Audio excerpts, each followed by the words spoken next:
হচ্ছে যদি একটা খোপ কাটি, খোপে তিনটে ভাগ করলাম, ঠিক আছে?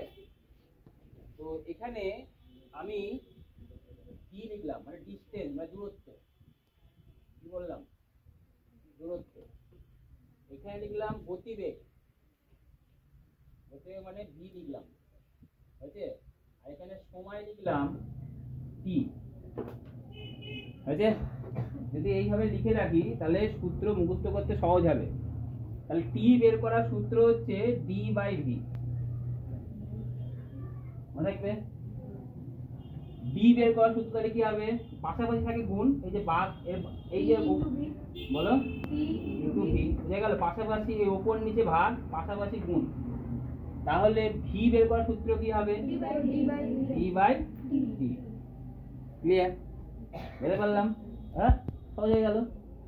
আর একটা জিনিস মনে রাখবে, যদি ডি ধ্রুবক থাকে, ডি ধ্রুবক থাকে, পাশাপাশি দুটোর মধ্যে সম্পর্ক হচ্ছে ব্যস্ত, ঠিক আছে?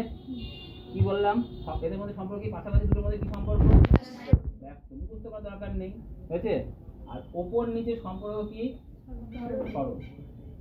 তাহলে বুঝে গেল?